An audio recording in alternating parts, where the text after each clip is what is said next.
Hello the students, welcome back to the class. Krishna coaching class के official YouTube channel पर once again I welcome you. मैं Dilip sir स्वागत करता हूं आप सबका। लास्ट वीडियो में हमने देखा था कि what is English grammar, English grammar क्या है, उसकी डिफिनीसन क्या थी। नाउ आज अब मैं आपको इंग्लिश ग्रामर के बेसिक्स एकदम शुरुआत से मैं सिखाने वाला हूं। आपको बिल्कुल पता चल जाएगा कि वास्तव में इंग्लिश ग्रामर का बेसिक क्या है। बहुत अच्छे से आप सीखने वाले हो। Watch the video till the end. So let's start the video. English grammar, English grammar की डिफिनीशन मैंने आपको पहले ही बता दी थी कि ग्रामर वह विद्या है जिसके द्वारा हम किसी भी भाषा को शुद्ध पढ़ना, लिखना और बोलना सीखते हैं। ओके, तो किसी भी भाषा को शुद्ध पढ़ना, लिखना और बोलना सीखते हैं। तो भाषा क्या है, भाषा या लैंग्वेज क्या है। हमेशा से हमने देखा है, अगर हम अपने पुराने समय, प्राचीन समय की बात करें, हिस्ट्री में, इतिहास में जाएं, तो हमें पाषाण पर, पत्थरों के ऊपर कुछ मार्क्स, कुछ चिन्ह लगे रहते थे और हम समझते थे कि वो उनका संवाद करने का तरीका था। तो किसी भी भाषा की शुरुआत दोस्तों उस भाषा के अक्षरों से होती है, लेटर्स से होती है। तो सबसे पहले हम समझना चाहेंगे कि ये लेटर्स क्या होता है या अक्षर क्या है। अक्षर या लेटर किसी भी भाषा की ध्वनि की लिपियों को बोलते हैं अक्षर। किसी भी भाषा की ध्वनि की लिपियों को अक्षर कहते हैं। किसी भी भाषा की ध्वनि की लिपियों को अक्षर कहते हैं। इसको मैं आपको डिफाइन करूँगा। किसी भी भाषा की ध्वनि की लिपियों को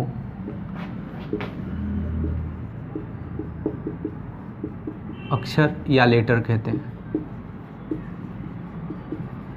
किसी भी भाषा की ध्वनि की लिपियों को अक्षर कहते हैं। कैसे किसी भी भाषा की ध्वनि की लिपियों को अक्षर कहते हैं, मैं डिफाइन करता हूं आपको। अच्छा,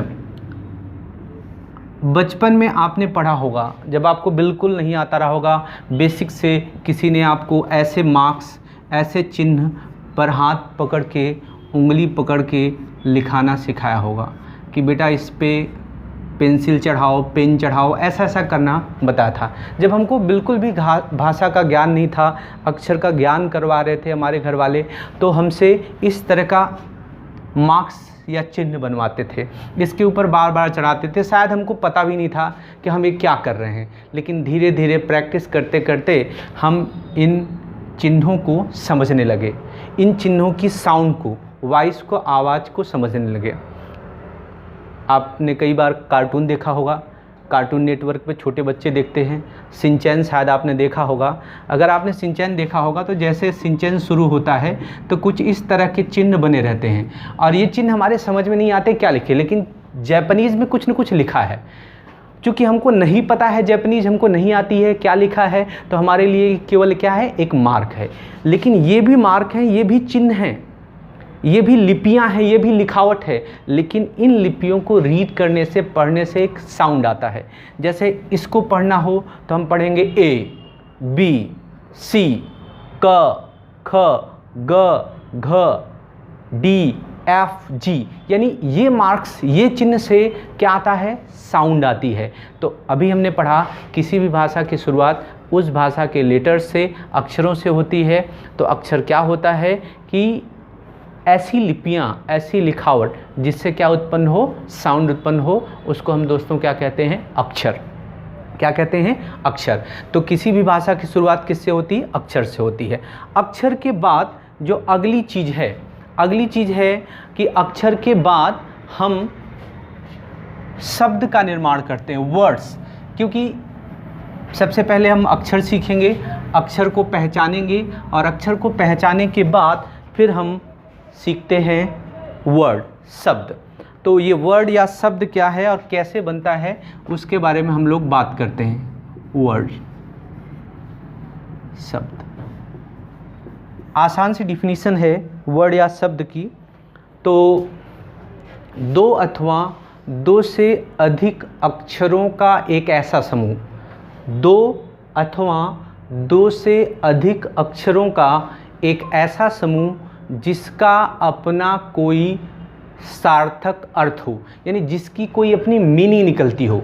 दो अथवा दो से अधिक अक्षरों का एक ऐसा समूह, जैसे मैंने बच्चों क्या लिखा, अक्षर ए के साथ क्या जोड़ दिया, एन।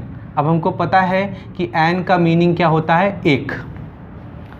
RAM 3 अक्षरों का समूह है, लेकिन इन 3 अक्षरों में एक वर्ड आता है राम। राम क्या है, नाउन है, किसी का नाम है। अब FEEL 4 अक्षरों का समूह है। फील का मतलब क्या हुआ, महसूस करना।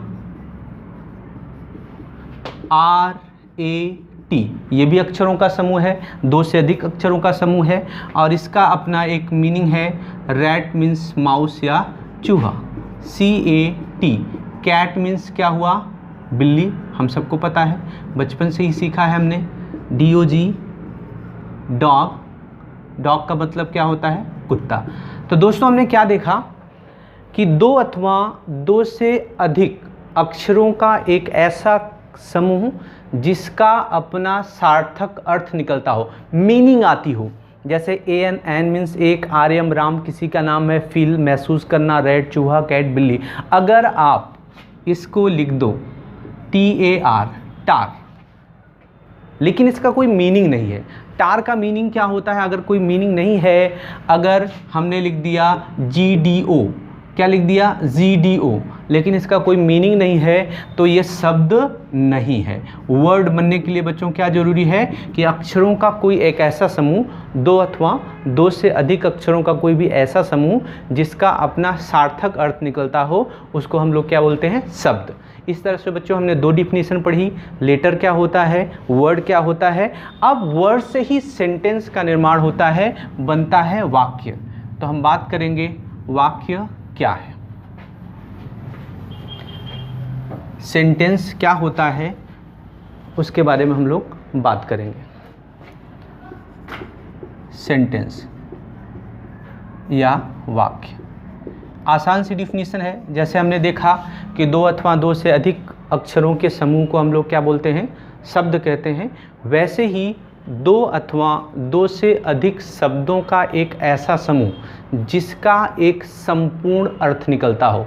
2 अथवा 2 से अधिक शब्दों का एक ऐसा समूह जिसका एक संपूर्ण कंप्लीट मीनिंग आती हो, उसको हम लोग क्या बोलते हैं, सेंटेंस बोलते हैं। जैसे एक वर्ड लिखा मैंने राम, दूसरा वर्ड लिखा गूस। राम जाता है, इसका कंप्लीट अर्थ आ गया, राम जाता है, यानी ये सेंटेंस आपस में क्या है, कंप्लीट है। आई वॉक, मैं चलता हूँ, इसका भी कंप्लीट मीनिंग है, इसलिए ये भी क्या है, सेंटेंस है। जैसे मोहन ड्रिंक्स वाटर, मोहन पानी पीता है, तो ये भी कंप्लीट मीनिंग का अर्थ आ रहा है, मोहन ड्रिंक्स वाटर। तो ये तीनों क्या है बच्चों, सेंटेंस है। अगर मैं लिखूं ही इज़ वह है, लेकिन ही इज़ वह क्या है, ये कंप्लीट अर्थ नहीं आ रहा है, इसलिए यह पूरी तरह से वाक्य नहीं है। सेंटेंस बनने के लिए क्या चाहिए बच्चों, कि कंप्लीट अर्थ आना चाहिए। 2 अथवा 2 से अधिक शब्दों का एक ऐसा समूह जिसका अपना कंप्लीट पूरा पूर्ण अर्थ निकलता हो, उसको हम लोग क्या बोलते हैं, वाक्य। अब हमने सीख लिया, लेटर सीख लिया, वर्ड सीख लिया, सेंटेंस सीख लिया, और अब आसान हो गई बात कि अब ये सेंटेंस, बहुत सारे सेंटेंस आपस में मिलते हैं तब बन जाता है पैराग्राफ, अनुच्छेद, और पैराग्राफ से बन जाता है ऐसे, story, what ever you can say, कहानी बन जाती है, कहानियों से बुक बन जाती है। इस तरह से हमने देखा कि किस तरह से कोई लैंग्वेज या भाषा का निर्माण होता है। ओके, अब ये जो सेंटेंस बनते हैं बच्चों, सेंटेंस में एक चीज़ आती है पार्ट्स ऑफ स्पीच। जो भी कथन होता है, सेंटेंस होता है, जो भी हम लोग वाक्य बोलते हैं, लिखते हैं, कहते हैं, वो भी कई टुकड़ों से, कई हिस्सों से बना होता है। तो पार्ट्स ऑफ स्पीच के बारे में आपने बहुत ही सुना होगा छोटी क्लासों में, थोड़ा सा रिवाइज कर दूंगा मैं आपको। पार्ट्स ऑफ स्पीच, कथन के भेद, क्या है कथन के भेद, इस पे थोड़ा सा चर्चा करेंगे। पार्ट्स ऑफ स्पीच 8 होते हैं, हम सब ने पढ़ा है। Noun, second one is pronoun, adjective, verb, adverb, preposition,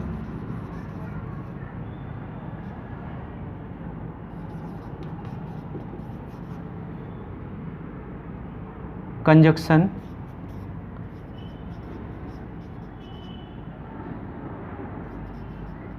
interjection. तो बच्चों ये है parts of speech. Parts of speech कथन के भेद 8 होते हैं। Noun, pronoun, adjective, verb, adverb, preposition, conjunction और इंटरजेक्शन। तो हमको पता है कि नाउन को हिंदी में बोलते हैं संज्ञा, प्रोनाउन को बोलते हैं सर्वनाम, एडजेक्टिव को बोलते हैं विशेषण, और वर्ब को क्या बोलते हैं क्रिया, एडवर्ब को क्या बोलते हैं क्रिया विशेषण, और प्रीपोजिशन को बोलते हैं संबंध सूचक पद या संबंध सूचक अवयव। कंजक्शन का मतलब होता है संयोजक, संयोजक मतलब जोड़ने वाला।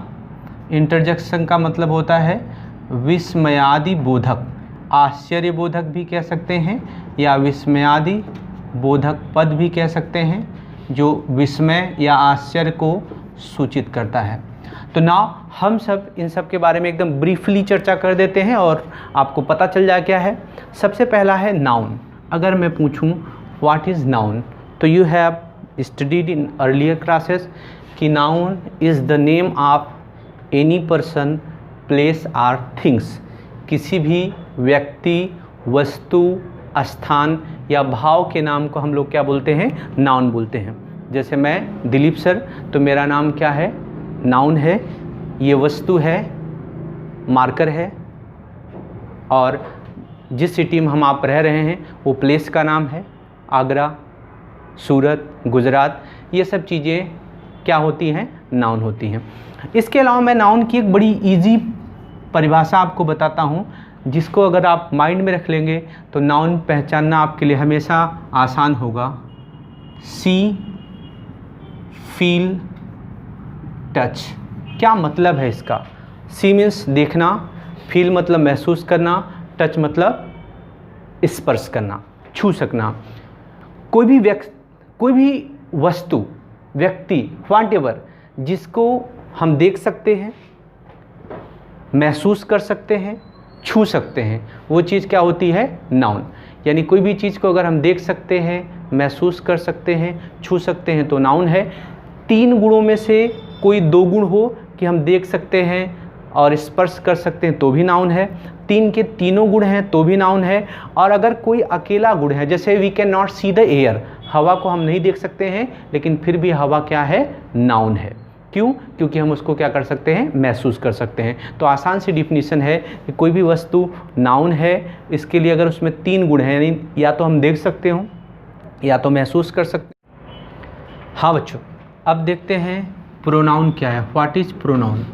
नाउन हमने देख लिया कि किसी भी व्यक्ति, वस्तु, स्थान या भाव के नाम को हम लोग क्या बोलते हैं नाउन।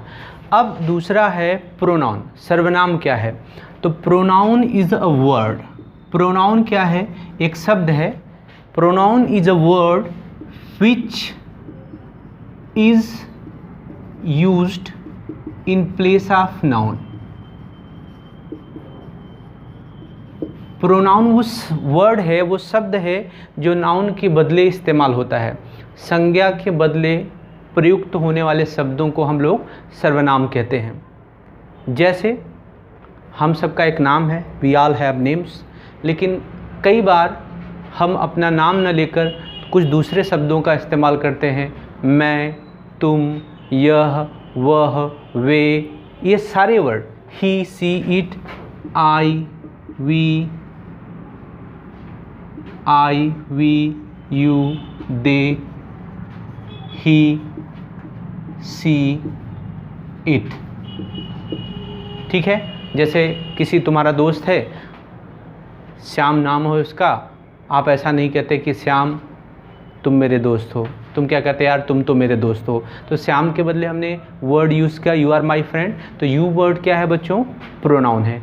तो ही, she, it, I, we, you, दे, ये सारे वर्ड्स क्या हैं? प्रोनाउन है। प्रोनाउन के बाद अगला पार्ट्स ऑफ स्पीच है एडजेक्टिव। एडजेक्टिव का हिंदी नाम क्या है? विशेषण। सरल डिफिनीशन है, विशेषता बताने वाले शब्दों को क्या कहते हैं? विशेषण। Adjective is a word which is used to qualify or modify a noun or pronoun। संज्ञा अथवा सर्वनाम की विशेषता बताने वाले शब्द को क्या कहते हैं? एडजेक्टिव, विशेषण कहते हैं। Adjective is a word which is used to modify और क्वालिफाई ए नाउन और प्रोनाउन। संज्ञा अथवा सर्वनाम की विशेषता बताने वाले शब्द को क्या कहते हैं? विशेषण। जैसे अगर द काउ इज़ ब्लैक, गाय कैसी है? काली है। काउ किसी व्यक्ति वस्तु का नाम है, ये नाउन है, और नाउन की विशेषता क्या है कि ये कैसी है? ब्लैक है। तो ब्लैक शब्द, काला शब्द क्या है? नाउन की विशेषता बताने वाला शब्द है। जैसे this is my pen, this is my pen and it is red. अब हमको पता है बच्चों पेन क्या है? यहाँ पर नाउन है, और पेन के ही संबंध में पेन के बदले इट वर्ड इस्तेमाल हुआ है, तो ये क्या है?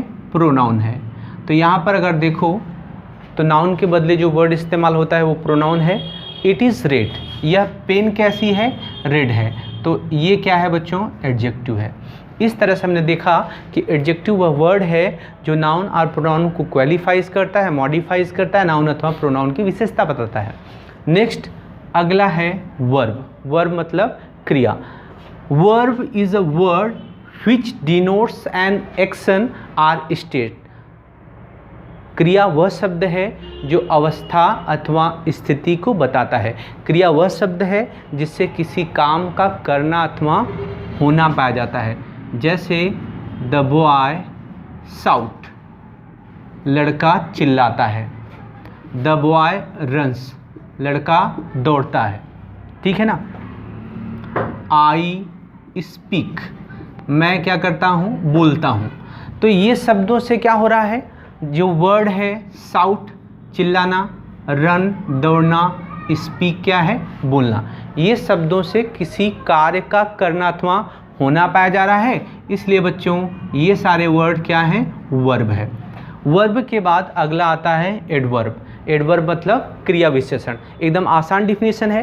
क्रिया की विशेषता बताने वाले शब्द को क्रिया विशेषण करते हैं। Adverb is a word which qualifies a verb. जैसे यहाँ पर अगर हम बात करें horse run, horse runs very fast, घोड़ा बहुत तेज दौड़ता है। रन क्या है बच्चों? वर्ब है। घोड़ा क्या करता है? दौड़ता है। ये क्या है? वर्ब है। कैसे दौड़ता है? Very fast. तो ये क्या हुआ बच्चों? एडवर्ब। कैसे दौड़ता है?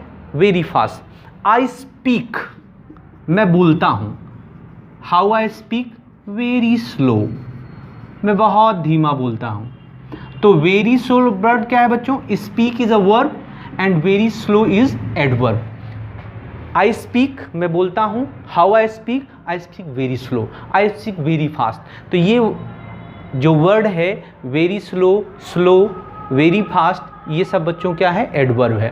तो क्लियर हो गया एडवर्ब की डिफिनेशन कि adverb is a word which qualifies और मॉडिफाइज अ वर्ब।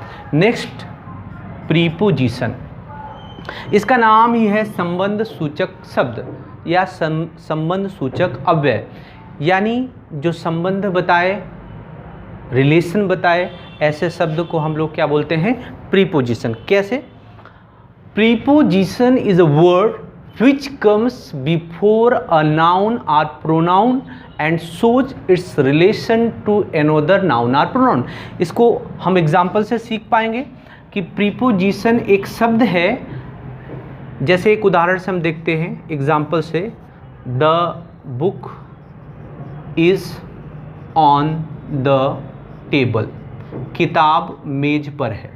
तो मैंने डिफिनेशन प्रीपोजिशन की क्या बोली कि प्रीपोजिशन वह शब्द है जो किसी नाउन अथवा प्रोनाउन के पहले आता है और उस नाउन प्रोनाउन का संबंध दूसरे नाउन अथवा प्रोनाउन से बताता है। जैसे बच्चों, द बुक किसी वस्तु का नाम है, इसको हम देख सकते हैं, महसूस कर सकते हैं, स्पर्श भी कर सकते हैं, तो ये क्या है? नाउन। टेबल, टेबल शब्द भी क्या है? वस्तु है, ये भी क्या है? नाउन है। और अभी हम लोगों ने प्रीपोजिशन की बात करी कि प्रीपोजिशन वह वर्ड है जो किसी नाउन के पहले आता है। तो ऑन शब्द बच्चों कहाँ पे आया है? नाउन के पहले आया है। और यह वर्ड जो ऑन है, preposition a word which comes before a noun और pronoun and shows its relation to another noun और प्रोनाउन।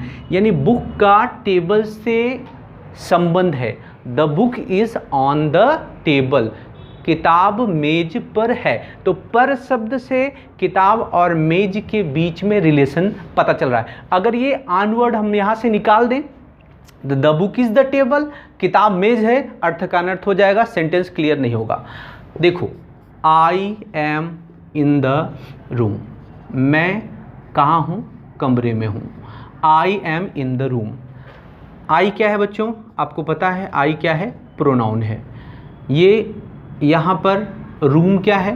प्लेस का नाम है, तो ये क्या है? नाउन है। अब देखो, इन वर्ड जो है वो नाउन के पहले आया है और क्या कर रहा है? मेरे और कमरे के बीच में रिलेशन को मेंटेन कर रहा है, रिलेशन बता रहा है, संबंध बता रहा है कि मैं कहाँ हूँ? कमरे के अंदर हूँ या कमरे में हूँ। तो इन शब्द क्या है बच्चों? प्रीपोजिशन है। वैसे ही on, in, at, by, with, ये सारे वर्ड्स क्या होते हैं? प्रीपोजिशन होते हैं। अगला है कंजक्शन। कंजक्शन का मतलब क्या होता है? संयोजक। संयोजक का मतलब जोड़ने वाला। बड़ी आसान से डिफिनेशन है। Conjunction is a word which join two words or two sentences. Conjunction वह शब्द है जो दो शब्दों अथवा दो से अधिक वाक्यों को आपस में जोड़ता है। For example, Ram and Shyam, Ram and Shyam. तो यहाँ पर बच्चों राम और श्याम दो वर्ड हैं और उनको एंड ने क्या किया है? जोड़ दिया है। I like to watch TV, एक सेंटेंस हुआ। I like to watch TV, Mohan likes to play. यहाँ पर बच्चों दो सेंटेंस है। पहला सेंटेंस है I like to watch TV, मैं टीवी देखना पसंद करता हूँ। Mohan likes to play, Mohan खेलना पसंद करता है। और इन दोनों सेंटेंस को हम कोई भी कंजक्शन से जोड़ सकते हैं। I like to watch TV but Mohan likes to play, मैं टीवी देखना पसंद करता हूँ लेकिन मोहन खेलना पसंद करता है। तो यहाँ पर बट और यहाँ पर एंड क्या है? कंजक्शन है। एंड, बट, ऐसे बहुत सारे कंजक्शन हैं जो एक अथवा एक से अधिक वाक्यों को जोड़ने के लिए काम में आते हैं। Now last and final parts of speech, interjection, विस्मयादि बोधक शब्द या अव्यय। जिन शब्दों, interjection is a word which express sudden expressions, हृदय के उद्गारों को, भावों को बताने वाले वर्ड को हम लोग क्या बोलते हैं? विस्मयादि बोधक शब्द। जैसे हम कहीं जा रहे हों और अचानक हमको कोई बहुत खूबसूरत बर्ड दिख जाए, कोई बहुत अच्छा सीन दिख जाए, तो अचानक हमारे मुंह से निकल आता है हाउ ब्यूटीफुल, हाउ सरप्राइजिंग। तो इस तरह का कोई sentence, how beautiful the bird is, कितनी खूबसूरत है ये चिड़िया। हुर्रे, वाव, एलास, ऐसे सारे वर्ड्स हैं। एलास किसी का कुछ दुखद समाचार हमने सुना, कहा अरे बड़े दुख की बात है, तुम्हारी दादी माँ गुजर गई, hurray we won the match. ये सारे वर्ड हैं जो विस्मय, आश्चर्य को क्या करते हैं, सूचित के। वाव, वेरी ब्यूटीफुल। कई बार अक्सर हम कोई खूबसूरत दृश्य देखते हैं, कोई अच्छा ड्रेस देखते हैं, हमारे मुंह से निकल जाता है वाह यू लुकिंग वेरी ग्रेट, तुम बहुत खूबसूरत लग रहे हो। तो ये सारे वर्ड्स हैं, और एक्सक्लेमेशन वाले सेंटेंस में, विस्मयादिबोधक में एक्सक्लेमेशन मार्क आता है। ये जो सूचित करता है कि ये क्या सूचित करता है, विस्मय को, आश्चर्य को, प्रशंसा का भाव भी होता है, इसमें विषाद का भाव भी होता है, उसको भी सूचित करता है। तो आई थिंक आप पूरा पार्ट्स ऑफ स्पीच बहुत अच्छे से समझ गए होंगे। अगली वीडियो में मैं स्टार्ट करूंगा टेंस क्या है, उसके टाइप्स क्या हैं, डिटेल में स्टडी करेंगे। तो अगर आप चैनल पर नए हैं तो सब्सक्राइब कर लें, लाइक करें और बेल आइकन को हिट कर लें, और दोस्तों को शेयर भी करें। Thank you for watching the video.